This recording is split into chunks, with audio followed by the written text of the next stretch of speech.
ওয়ায়ুমদিদকুম বিআমওয়াল। হযরত নূহ নবী বলেন, আমার সম্প্রদায় তোমরা আল্লাহর কাছে ইস্তিগফার করো, আল্লাহ তাআলা 2 নম্বর পুরস্কার দিবেন। ওয়ায়ুমদিদকুম বিআমওয়াল, আল্লাহ তাআলা তোমাদের সম্পদ বৃদ্ধি করে দিবেন। বলেন না সুবহানাল্লাহ? আরো জোরে বলেন সুবহানাল্লাহ।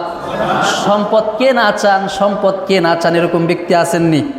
সম্পদের জন্য হালাল মানেন না, হারাম মানেন না, সম্পদের জন্য সুদ খান, সম্পদের জন্য ঘুষ খান, সম্পদ বাড়ানোর জন্যই অন্যের উপর জুলুম করেন, গরিবের বুকের মধ্যে লাথি মারেন, এতিমের বুকের উপর লাথি মারেন, এতিমের সম্পদ দখল করার জন্য পায়তারা করেন, এরকম গরিবের জমিন দখল করেন, এরকমভাবে গরিবের হক দেন না, ওয়ারিস দেন না।